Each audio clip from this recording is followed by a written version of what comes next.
Jayarson. I'm your boy, Mr. Meana, one half for the group Partners in Crime. Right. And right now you're in tune with Inquisitive, for the inquisitive minds that want to know. Right. So where we at? So today, me and Meana, we really had these elaborate conversations about manhood and spirituality and all these different type of things, right? So it's just been a build up. I said, Meana, I'm about to drop this album. I think we should sit down and have a real conversation with each other. Like we have, the people need the the substance. And he was like, man, I'm all for it, brother. And I was able to tap. I got Flo on the shoulder. Man, this man been in Alaska, doing all kind of stuff in Nebraska. I had the Carlos assistant, you know what I'm saying? But I got through, man, and thank God for that, man. But I'm here right now with the OG, man. I got the utmost respect for this dude, man. Like I've had my mother tell me cut his music off for profane language, etc. So just to be here sitting next to him, it's an honor, man. And we gonna just get right into it, you know what I'm saying? Well, with that kind of intro, man, I just gotta give it back to you because for the young blood, you know what I'm talking about, you cut from a cloth that I recognize, you know what I'm saying? And just watching you before we even got to the level of even commuting or talking about anything, I was like, man, that little brother got grind, you know what I'm saying? The first person that put me on to you was Arlene.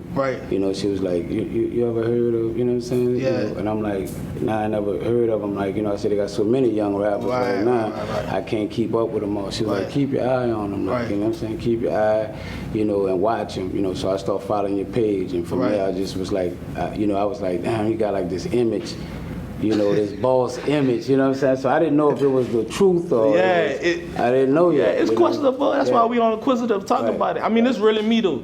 You know what I'm saying? Like anybody that know me personally could tell you,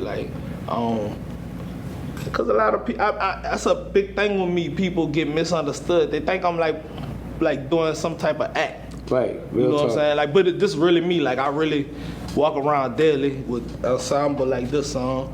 I really wear these shades. I'm really talkative and express myself in the manner that I do. So everything I do is just naturally me. Everything is organic.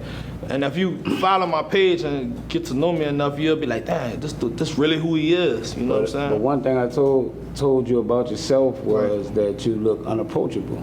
In a lot of ways. Now, we talk about that many of times, and I know you can't stop that, but, that hinders, and that's the reason that I think doing interviews and just expressing yourself, besides just music, people get to know who you are, you know what I'm saying? So, I always say that I was like, where I knew that you was really approachable was when we did the thing with Kitty Black, and you came and showed me the type of respect that you have for me, the craft, because, we come from a bounce era, you're doing hardcore hip-hop, sometimes people have they look down on a culture sound, Nah, I tell people all the time, I don't like when people shun bounce.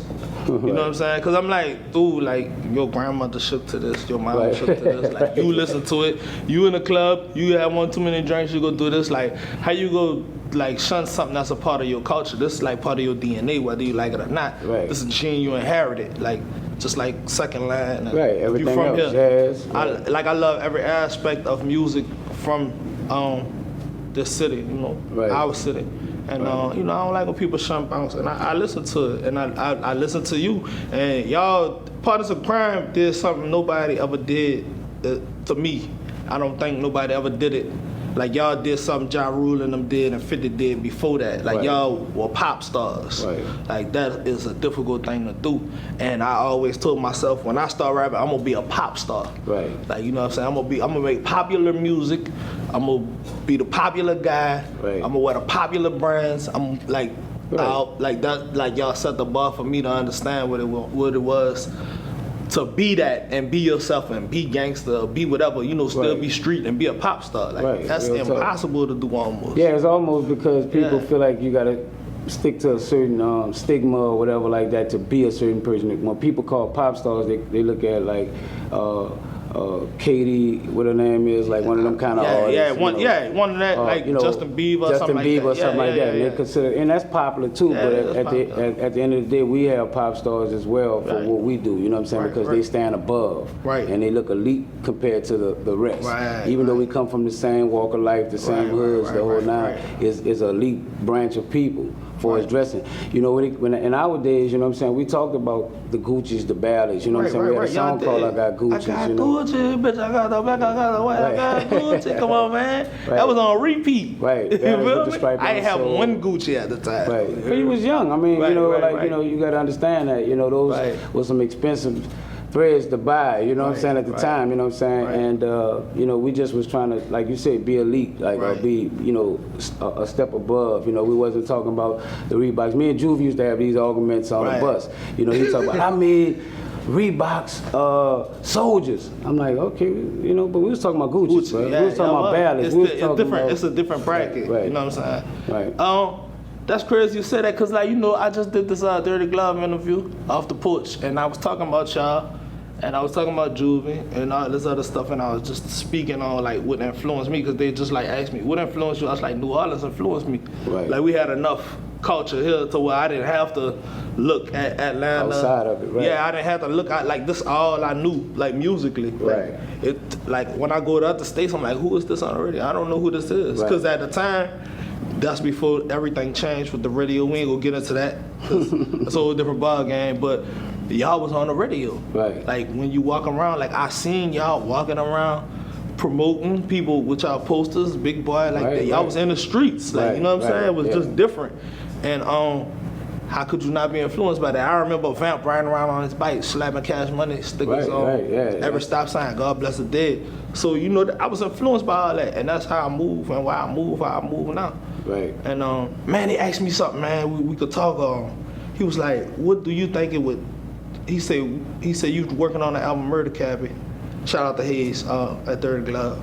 And I said, yeah. He said, is New Orleans still considered? Yeah, I was like, yeah, the mindset's still up. Right. It never went nowhere. You know what I'm saying? Because we passionate people.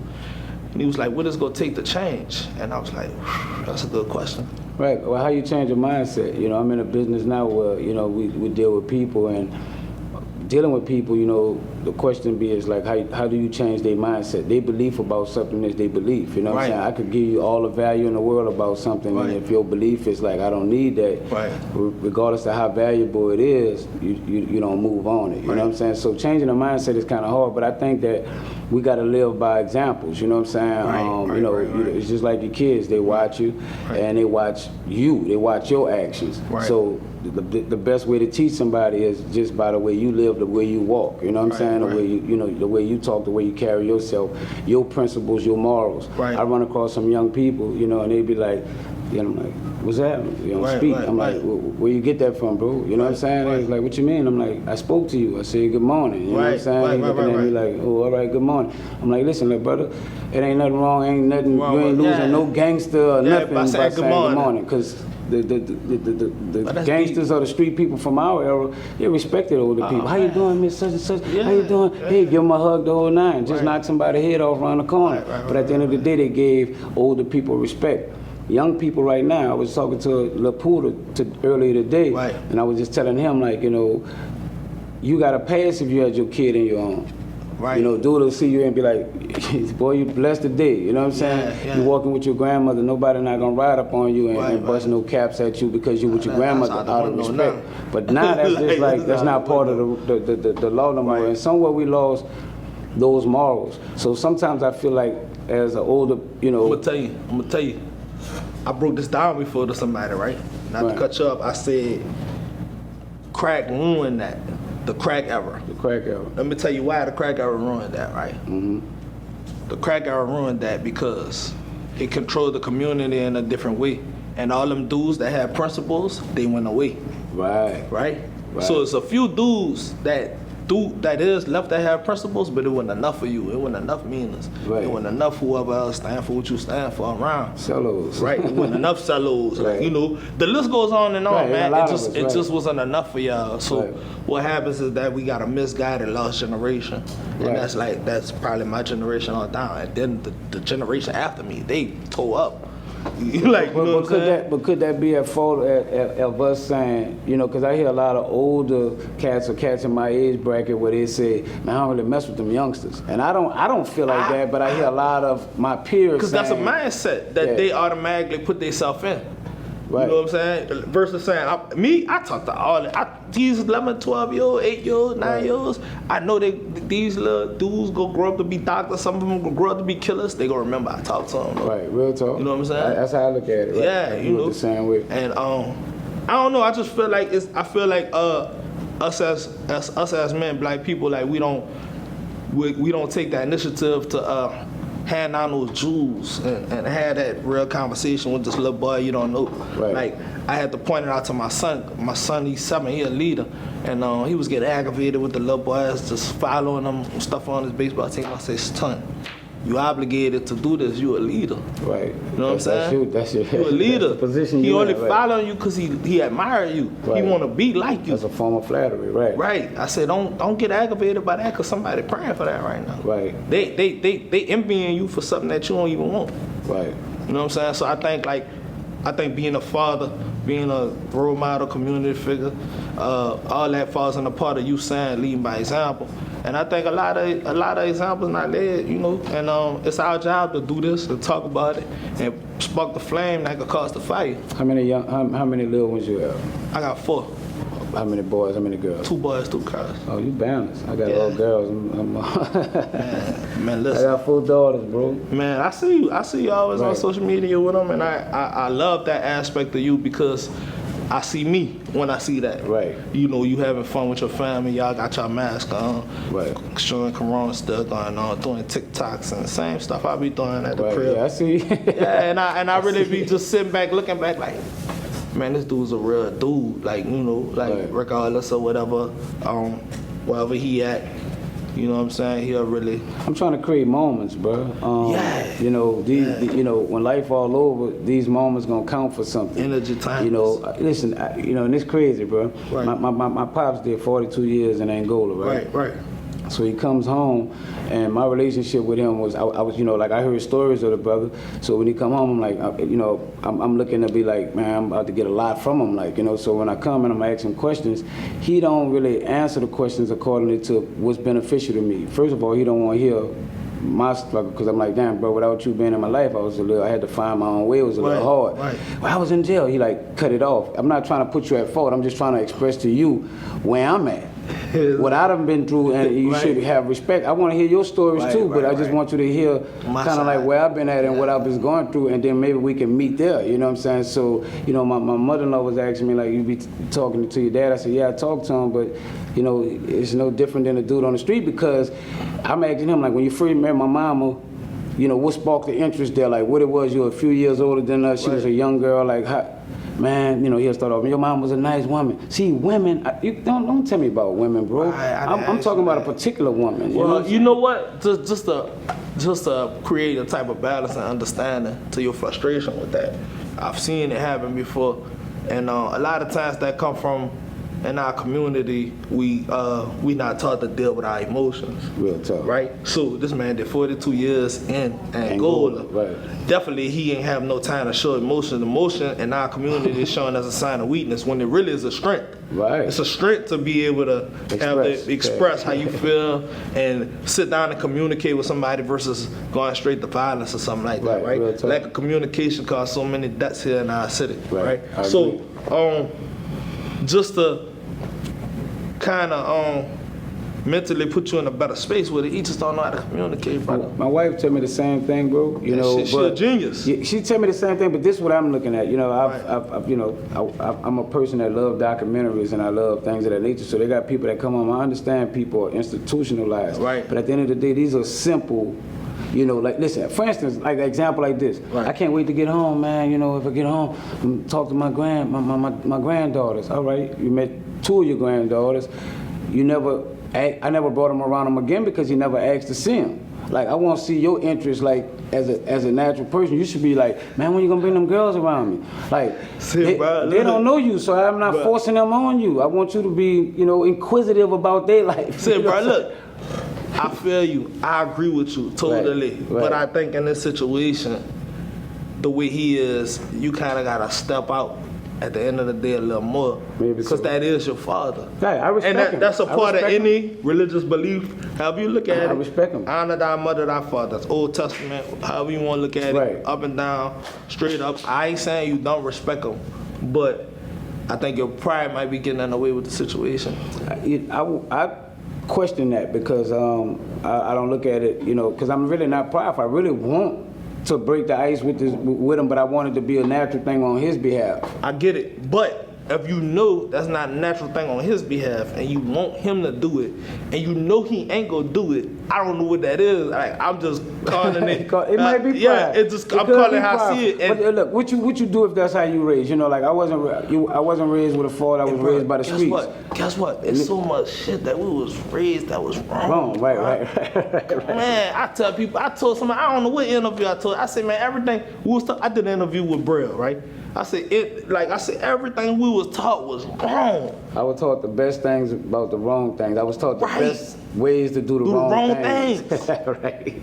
Bruh, right, powerful, bro. There's nowhere in the world I should have been in the kitchen learning at 11. Right. It should have been they should have been teaching me how to do algebra or something like that. Right. You know what I'm saying? Yeah, like, right. So I'm just looking at that aspect of it. Like, I got a son 13, he don't know nothing about none of that type of side of the track, and that's how I want to keep it. Right. But at the end of the day, I'm looking at him, I'm like, ain't no way in the world. At 11, at 13, he was supposed to be doing this, like, mentally, like he. Right. But yeah. I was too smart for my own good. Always learning stuff, picking up on stuff, like, Right. good and bad. Environment, right. Which caused the balance of what I am today. You know what I'm saying? And I had enough sense to understand what side of the track to more to be on. You know what I'm saying? So do you ever get judged as being arrogant? Definitely. Because of knowing? Oh, definitely.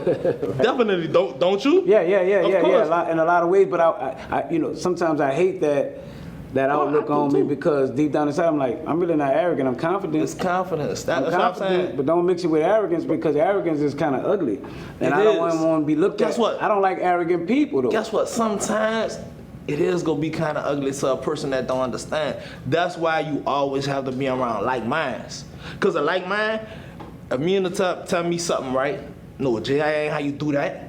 I'm not gonna take it as arrogance. Right, you're gonna take it as he knows something. I know he know what he talking about. Right. Cause he wouldn't even get out of pocket with me if he didn't know. Right. So when you dealing with somebody that don't have a mental state, don't have an education, don't have a mind state, don't want to have a mind state, a king talking to a peasant, a king always gonna seem arrogant. Right, I agree. That was a good analogy. Yeah, a king talking to a peasant, he always gonna seem like arrogance. Like, you know what I'm saying? So I have to like I definitely have adjusted myself in dealing with those who my supporting cast. Right. Because my ambition get misread. Like, right? I'm gonna give you an example. Like, I don't care about nothing that's going on except the mission. Not even what I got going on. I don't care if I'm hungry. So I don't care if you hungry. Right. You see what I'm saying? Right. I'm hungry. I don't care if you hungry. Like, we got this to finish. We'll be finished this in 10 minutes. You can eat after that. Right. Like, why stop and eat and waste 30 minutes when we could finish in 10? Done, right. So my team started being like, oh, yeah. And then I had to think about it. I said, I can't treat them like that because my dream ain't they dream. Right. My aspirations ain't their aspirations. I was like, it's misunderstanding. So how you put, for it to move forward the way it's supposed to, wouldn't you agree that you got to be around the people that understand the same vision? Because, one vision, one dream, right? But everybody not going to always have the exact same vision, and that's why that misunderstanding come into play. So you think that's why people drop partners and friends? Right. Because they got to still go here. They got to still go here, and everybody, they like, you go reach your higher self before some others, right? Right. So when I level up, I like that. Yeah, like I'm on level 10. My homeboy, it might take him 10 years to get to level 5. Right. I'm on level 10 in 2 weeks. Right. And I'm looking at him like, man, why you not on level 10? And he like, man, what you tripping off? I'm leveling up.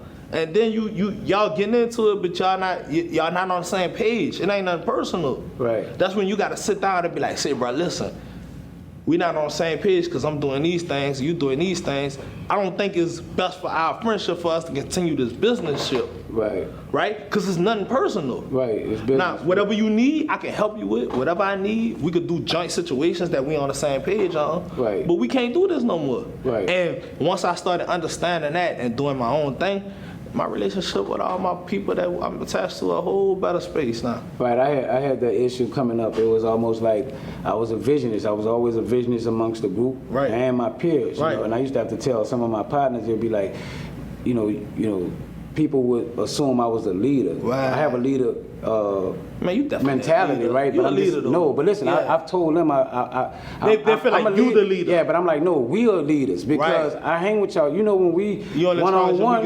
when we one-on-one, you telling me, man, we arguing. Right. So you wouldn't, you know, I'm like, but I'm more outspoken. Right. So when we being outspoken to the public, it look like I'm the leader, but don't get misconstrued or don't let these people get in your head because they dividing us by making them feel like, oh, Mike think he the leader. No, you know what it stands for with us. So I used to have to tell this as a young dude, like to my pa, I'm talking about teenagers, 17, 16 years old. But like, ain't no such thing as we leaders, bro. Like we make these. I told my mom, I said, I'm not no follower. If my friends, if we decide to do something, it was a group effort. It was almost like, it wasn't like, cause he said it, we did it. We're like, y'all gonna wait to hustle? Like, everybody agreed upon that. It wasn't like, somebody made somebody do. Yeah, nobody wasn't influencing us to do it. We all was in a situation where we needed to do it. Yeah, and it was just, we agreed on it, and we that's the move we went with. You know what I'm saying? So I had to like kind of let them know, like, look, listen, bro, don't let these people, don't let that girl get in your head when you one-on-one with her, and she telling you, see, Mike think he the leader, and he, and then you come back acting funny with me because your girl done made you feel some kind of way. It's like this though, bro,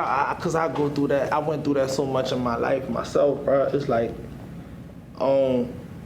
people don't understand you chosen to be who you are. Like, you know what I'm saying? Like, your light go shine regardless. Like when you walk in the room. Right. Man, you walk in the room, you sitting down, man, you look important. You just sitting down on your phone. You already it's your ism. It's like everybody don't have that. And the people that don't have that misunderstand it. Like, and they envy you for it. They don't know that they doing it on purpose. So when you have the isms, it's like, man, I ain't never had no problem like getting no female, and dudes have problems with it. And I don't look like no Fabio. I ain't got hair on my back and blue eyes or nothing like that. Like, you know what I'm saying? Preach. All right. I'm like, yeah, but you got the it factor in you. Right, it's tough. Right. I tell people, some people got it. Right. Now, what it is hard to describe, but we see it and we feel it, we understand it, we embrace it. Right. And everybody don't have an it factor. Some people could work toward it, but they just don't have it. You know what I'm saying? I used to say that about Young, you know what I'm saying? Right. It's funny because I promise you, I was thinking you was about to. Yeah, I speak on Young because, you know, like I was talking to Poodle today about the same thing. It's like Young, you know, he's still in the spirit of me because, you know, regardless if he died 3 years ago, you know what I'm saying? Right. Like, you know, we had big dreams and big plans. Right. And he was a young brother that I was mentoring, and I feel like I failed him to a certain degree. Me. Listen, that's the reason I feel that. It's the reason I feel that way because sometimes you could go harder for somebody that you love. When it's somebody you love, I think that, you know, like for instance with my kids or whatever, it'd be like, why you going so hard? Because I want you to understand. I don't even want you to get misunderstood on what's going on. I love you that much that I think you deserve whatever extra I got to give. Because some people like, I told you, you ain't get it, I'm going to keep it moving. Right. That's easy to do to people that you don't really have love for. Right. But when there's a person you got love for, you supposed to be like on them a little harder because you love them. Like, it's called tough love to a degree. Not in a positive way, because we could do tough love a negative way, but we can also do tough love in a positive way. And on a positive way, I should have just been more like, you know, his mama trusted him with me. Like, his mama said, Mike, you got a little power with him that me, his dad, cousins, nobody got. Because I do music, he want to do music, you have some type of influence on him where he listen to you a little different. Right. He come home from jail, I kind of let him go astray a little bit by not being as adamant because he was hitting me with the man stuff. Man, I'm a man. So what? A man don't make you, you know, that don't make it right. That's tough, because at the end of the day, I don't want you to beat yourself up over something called free will. I understand. Young had free will. Right. God bless the dead. Young had free will to make his own decisions as a man. Right. So you shouldn't bury yourself in guilt behind somebody else's free will. Right. You dig what I'm saying? Right. Like, You do have the free will, but sometimes you feel like if you feel like you have influence on a person, right? I mean, I'm just gonna put you. It's a lot of people that's in jail because of me. All right, you have influence on them to a degree, and you looking like, you know, it's something like, and you know, I could have went a little harder with him. I could have did a little more to get him more on track. I'm buried in guilt about the path for all my little cousins under me. You know what I'm saying? Real. So we can't die behind it, you know, or kill ourselves behind. But at the end of the day, we still can know it's something we could have did a little more. And it just make me, you know, I've been skeptical about artists. They've been hitting me up, DMing me, say, "Bro, won't you work with me? Won't you work with me?" I'm like, me personally, you know, I don't think that's what you should be doing right now. That me either. I don't. But I think wait, hold up. When you say you don't think that's what I should be doing, on what level? What you mean? Dealing with an artist hands on. Like right. I agree. That's a lot that happened when Young. Yeah. It took a lot out of me. You know, it's like knocking the wind out of somebody. You know. And Young was a star. Like, you know, and it's hard to find those components in an artist. Like, honestly, I don't know if it's another artist that fit that star quality that he had. I don't have what he had. I got something different. Right. It's two different things, but I think I have equal star quality. Right. You know what I'm saying? But it's hard to find an artist like that's that package. And a lot of times these artists don't understand what it's gonna take. Right. You know what I'm saying? Right. They just think that Meana I work with you, you could do the same thing for me. I'm like, this dude had a little something else, and I work with other artists and then get to do what he was doing. So at the end of the day, it's not nothing. But I'm gonna that tell I you, did. everything you touch, process hits, them dudes are special. Like Ant and T and Buzzman and Jay Jones, like all them dudes you had your hands on, like you got an eye for it. Right. So if it's something that you gonna do, you go. It ain't nothing nobody gonna tell you. Even the singer that you was pushing, Amber Perkins. like you know, doing big things. Right. That's what I'm saying. Like you had your hands in all this. You know what I'm saying? Right. So you definitely know when it's it. Right. So, you know. But man, God bless the dead, man. Young, that was just a fortunate event. I ain't have a personal relationship with him. I wish I would have met, bro. I mean, things are what they are, but you know, sometimes you just wish certain people could have met up. You know what I'm saying? And it would spark something else, something greater. You know? Right. Man. So overall, man, with all the business stuff you got going on, I'm asking for like some off the record advice. Like, how do you find time to balance all this stuff? Like, being an artist in the game, all the merch stuff you got going on, all the business you got going on, like prioritizing, bro. You know what's most important at the time. But everything priority. I mean, everything's a priority, but everything is a priority. But it's still, you have to prioritize your priorities. Right. You know, it's like, you know, I get up. It's breakfast time. It's time to do things that deal with breakfast. It's lunch. It's time to do things with lunch. You know what I'm saying? So according to what's mostly important at that time, that's what I take care of. Right. You know, and I just try to schedule things in. You know what I'm saying? I still got to be a family man. Still got to be a husband. Still got to have kids. So I cut things off at a certain time. To kind of make time for the things that I need to do. You know what I'm saying? So before I even got to this, I was already telling my family, look, I got to go do something for 8 o'clock. You know what I'm saying? So they kind of understand what's going on. I give everybody heads up. I do that too, but I just when things change, it just affects the house bad. If like the time overlap on something. And I mean, I ain't perfect, bro, but I sure try, man. We gonna take a break though right now with Inquisitive with Jayarson and Mr. Meana. Yes, sir.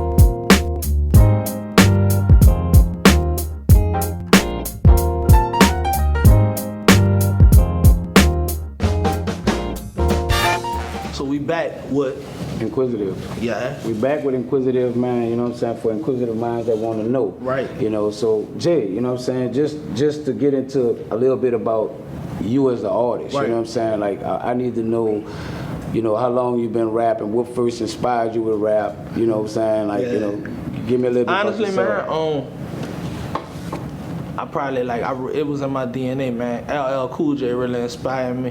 Wow. Just like watching that dude, like I need love. I was like probably like 2 or 3 years old rapping that word for word. Wow. You know what I'm saying? My mom and my mom's cousin, like she said on my album, she was like, my mom's cousin, Lil Roland, he used to always tell her, man, that boy gonna be famous, that boy gonna be famous. So I was just always inspired by the fashion of hip hop and the chain and the jewelry, and then like New Orleans started doing their thing. Gregory D come out with Buck Drop Time. I remember just being like listening to it in the car on the radio. Like I remember, like I'm literally a little boy, probably like 4 years old or something like that, listening to the second line horns in it. Just just the whole essence. Just amazed, like somebody from New Orleans did this. Like you know what I'm saying? Right. Like he incorporated the culture with. Like how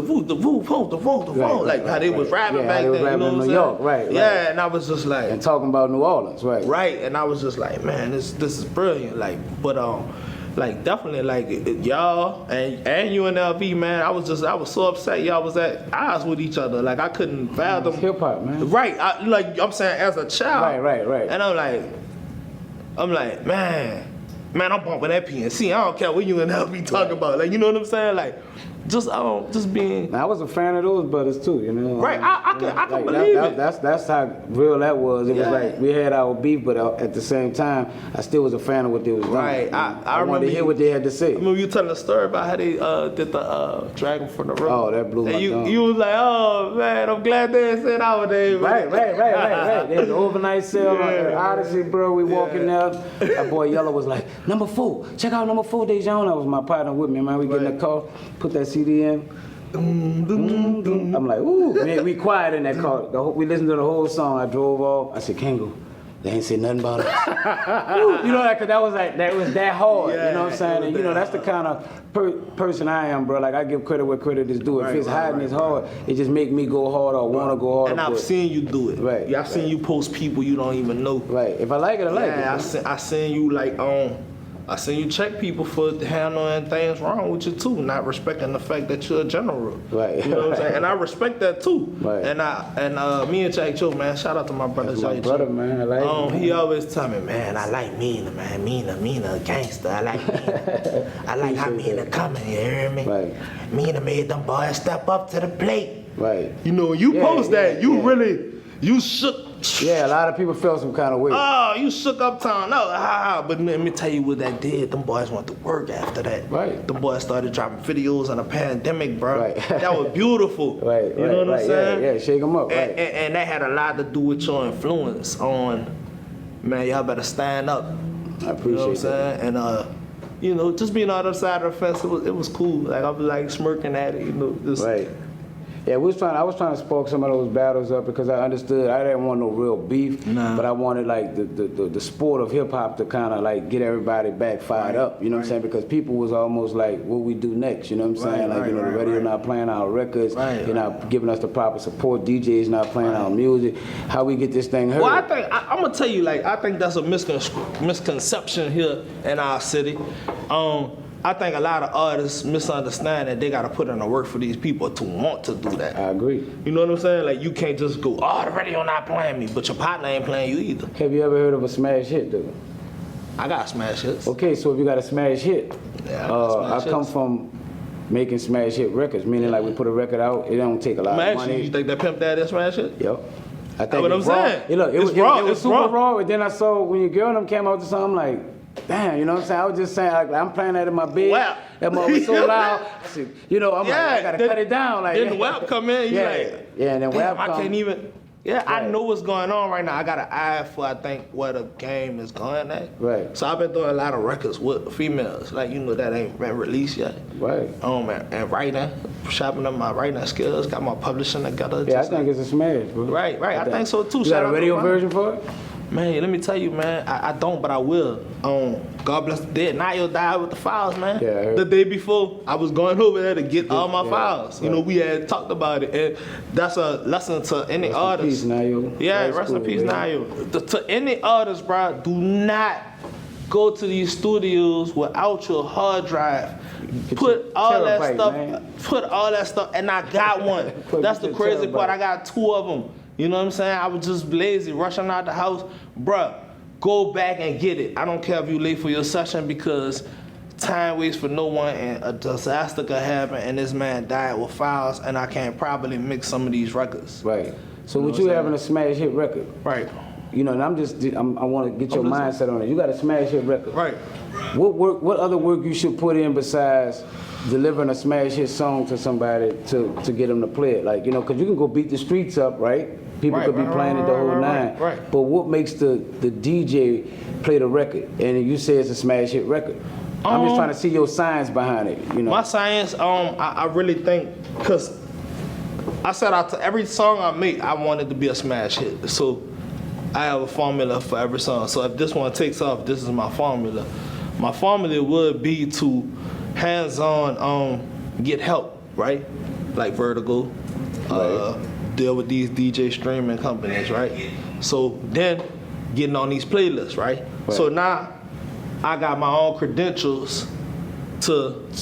It gives you leverage now, like to deliver something. Give me leverage, right? So that's what I'm doing now. I'm in the middle of getting all these playlists. I just wanted you to answer that because see, we can always talk about I got a hot record, but no plan. So I like that you have a plan with it, right? And I got a label that's behind the record now. So it was part of the madness. So now when I come back and flood, now I'm ready to flood with stickers and posters. Now when they go and scan it, this thing got 100,000 streams already. Right. You know, it makes sense now. Now it makes sense. And now it's it makes only sense. Right that you should play It's it. only right that you should play it. Right. These people playing it in this way. This DJ playing it in New York. This Right. DJ playing it in Cali. Now you got an argument. Like I got an argument. You got to build a case on your own city. Right. If you don't do that, it's a you demand. don't do that, it's gonna be like, all right. Oh, well, I'm gonna play it. Right. They got it then. Because other than that, it's hate, and nobody want to be looked at as a hater. Right. Nobody want to look at it as a hater. You got to set yourself up for success. Right. And that's what I think. I put my best foot forward on doing, like these interviews. I got an album about to drop in the next 2 weeks. Right. You got a date on it? No, I don't have a date on See, it. we gotta stamp dates. Listen. You gotta put that on the calendar. Come on, man. Listen. It's a mystery to the madness, bruh. Trust me. We talking. Listen. I'm trying to pump dates, man. Listen. 2 weeks the 2 weeks before I say it's coming out, right? They gonna know. They gonna know because I'm gonna beat them in the head with all this content that I've been building up. Right.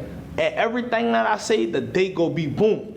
Right now, I'm not really focused on the date because people got ADD. Right. You can say the date and they'll forget it. They anyway. gonna forget it anyway. But 2 weeks out, say, bruh, September 5th I'm dropping. September 5th I'm dropping. September 5th I'm dropping. They like, oh, September 5th I gotta get this. I got everybody at the edge of their seat wait for it. They wait for it. They want the dope. They know it's raw. Right. They won't hit it. They won't smoke it. That's murder cabbie. Right. I want some of that murder cabbie dope. One more thing I gotta ask you about the murder cabbie. You had sent me a clip with Youngin on it. You know, with Youngin. Yeah, man, I'm listening. And I didn't hear nothing else about it. It was almost like I get your blessings and then it disappeared. Like It didn't go nowhere. It's part of my 5-day countdown. okay, yeah, I didn't know what. You know, I saw it. I was like, all right, this dope. Yeah, You like, I got it already. Can I use you? I show it to you. Right. But that's what I'm saying. Right. It's content I've been building for months. Right. Like every day for 30 days, it's a new piece of content. A project has a 30-day shelf. I'm gonna give y'all some free game. A project has a 30-day shelf life. Shelf life. Correct me. Thank you, brother. Project has a 30-day shelf life. That means your project will only be in rotation with people and the masses for 30 days. So if you trying to really pump out the project to maximum capacity, you need 30 days worth of content. Right. So they could keep going back and listening to it. Stay in their face. I heard Pac say when you trying to go to war, you gotta stay in these people's face. Right. You gotta stay in their face. I'm going to war with this project. I'm gonna stay in you. You gonna get tired of seeing me. Right. That's what I ask artists, how much you believe in it. Because if you don't believe in it to that degree, how can you get somebody else to? They buy into your beliefs, like, right? Listen to me. This project got 80% hits on it. Pop. Okay. And I never did that before. Right. Right? So I tapped into my culture with the Lil Derek sound and the Pimp Daddy sound. I did that. I mastered it. I mastered myself. You did a PNC sound, man. I did, but it would have been so predictable, bro. Like, you know what I'm saying? Right. Bro, listen to me. I tried to loop the Pump the Party, and like I tried to take 1 second out of it legally to put it in the beat, right? I couldn't get it. It was, yeah. I couldn't get it to. It was like pump, yeah, boom. Yeah, it was off. I'm clean. like, It shit. wasn't clean, right? Right. I was like, I couldn't get it to legally make it make sense. Now look how crazy this is, right? This is my brother, right? Right. Hey, Kango Slim, like you know the real people. If he wanted to use that like he wanted to use that, people, I could listen. I'm a phone call away, man. Right. And that would have been done to you in black. But listen, I still was gonna do that. Right. But I had to be on the producer's card also. Right. You see what I'm saying? Yeah. So once the production done, then I could be like, yo, boom, this good. You did this right. You did this legal. But you know we still got to give these people their points. I don't give a shit that we only use 1 second. This low. Right?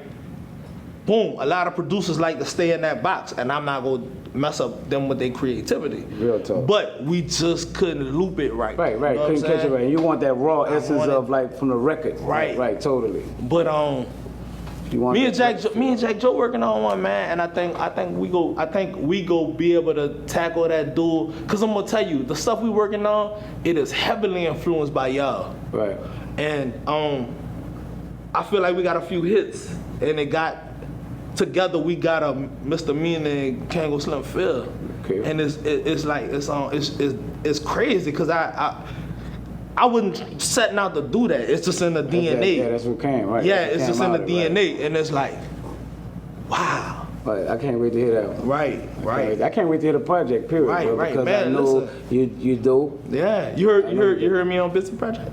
On Busy? Yeah. I listened to the whole project. I like that. Yeah, you started it off. You started the song off. What? Right. I put the double D's on the Thumb in the flash. You started the song off. Yeah, right. I like Busy Project though. Busy. It's dope. I told him 1 through 10, bro. Yeah, it's dope. 1 through 10. It's dope. You know, I said, look, I know you got a little baby mama drama because I hear through your songs, right? Boy, I said, but that's that was the what best the art songs. is about. That was the best That's what the songs. art about. That was the best Express songs. yourself, express what you're going through. Right. It's authentic. We can really relate to that kind of stuff. So I'm like, I like that he did that. I called. He told me you called him too. Yeah, he was he called me. He said, man, look, I said something about it, but I had to call you. Same thing I did. I post something, but then I still called you. It's realer when you call them, bro. It's like I'm not gonna tell you happy birthday. It's like somebody saying I need prayer, and then you just putting prayer hands and not gonna pray for it. Yeah, really. You know what I'm saying? Really, like, get at me, right. Like Really typing get LOL but you ain't laughing. Like, you know, Right. that's the era we live in. Right. You know what I'm saying? Like if I'm putting LOL, I really find it amusing. I'm laughing at it, you know. But I think I'm different. I'm cut from another a different club. club. Right. But who you listening to right now in the city? In the city, bro. Right. Like I said, I just finished listening to Busy. Right. His project dope. Right. I haven't been.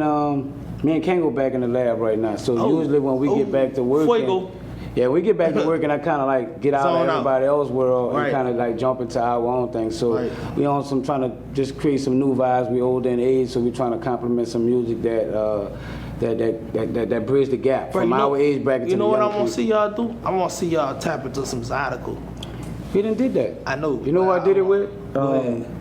With Cupid. Oh yeah, you sure did. I remember that joint. Yeah, Cupid. Yeah. Like, he had the love because he do the Zydeco thing or whatever. Right, You know, you heard the single that we did. That was like a vibe. Right. We did a real Zydeco cut with it too. That's it's like fire. you know whatever project he put that on. So we did it. We tried it. Boosie inspired us on that. Right, when I saw him do definitely. the little Zydeco song. But that's part of their culture, more like Bounce part of our culture. Yeah, and he was rapping. He was doing his little jig. Like when vibe Soulja on it. Slim did that one with Rebirth. Right, That was fire. right. Yeah, it's part of the culture. Right. Yep. So a lot of people don't know.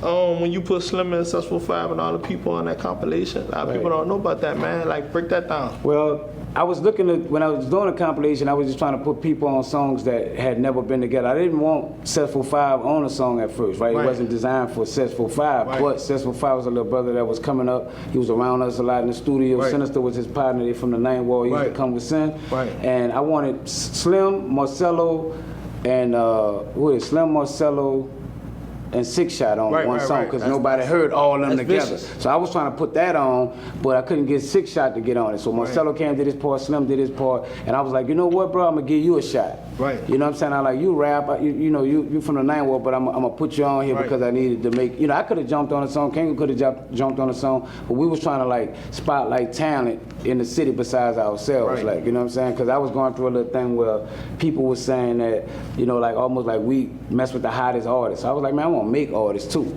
You know what I'm saying? Like, and I ain't really understand. That's how I got the block burners. Like I think you birthed a lot of stars when you did that. Right. And that was genius. And I'm inspired by that. I kind of want to put a compilation together like similar.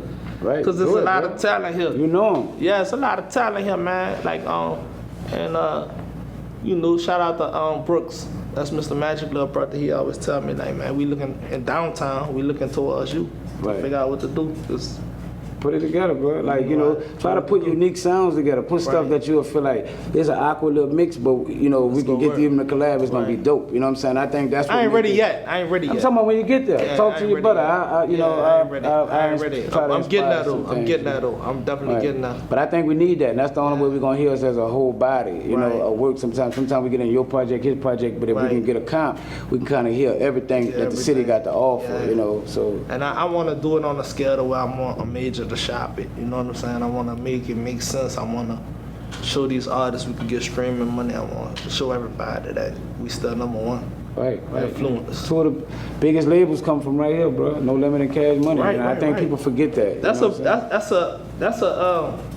a bittersweet conversation for me, man. And we gonna drive past that car. There's no thing. I'm just saying they still was two of the biggest. They definitely is. Two of the biggest, moguls from I'm gonna tell you, in the world right now. Nobody has influenced me more than Baby. Like I can tell. Yeah, nobody. I'm saying nobody. I was like, I started talking about. I was surprised you never even, when we talked about influence, you never spoke his name. So because I do it all the time. I feel like at this point, you can look at me and see it. Shit, I got diamonds on my teeth. That's what I said. I see it, bro. Right? It's like, but at the end of the day, I wish them dudes would have just kept an office here or something. You know what I'm saying? Yeah, I agree. We just were left out to try. We got some vultures here, bro, and sometimes you know. Nah, I ain't saying you stay here. No, I'm talking about the office, right? I feel that, and I get that, and I understand that. But when you got that type of money and power them dudes have, man, and got still. It could happen. It could happen. If he had a compound in Baton Rouge, we could have took the 45-minute ride. That's not here. right. That's not here, man. Right. That's like, I ain't about to, no disrespect to P, but I'm not about to open no goddamn compound in Lafayette or Slidell or Chalmette. This shit gonna be in the 7 Ward. Might be in the 9 Ward. It's gonna be around the way though. Right. You know what I'm saying? Like, that's just my, that's me as a man, and I'm not a man for another man's decision. Right. But Meana, man, it's been real, bro. I appreciate you, man. Real talk. Always love. Kicking your venture off with me, and also like just all the contributions you gave to the game, and just to still be intact with the younger generation like myself, and still. Man, I love y'all, man. I love y'all. Y'all gotta keep the torch going. You know what I'm saying? I'm gonna try my best, man. I definitely will. Right. I definitely try my best, man. So that's it, man. That's Inquisitive. You know what I'm talking about? We signing out. You know what I'm saying? My man Jayarson. Jayarson @ JAYARSON. And you can follow me at MEANA_PNC. You know what I'm saying? And it's on and popping like that, baby. See y'all when we see y'all. Download Pimp Daddy by Jayarson BOG. Find it. I'm the hottest. Yeah.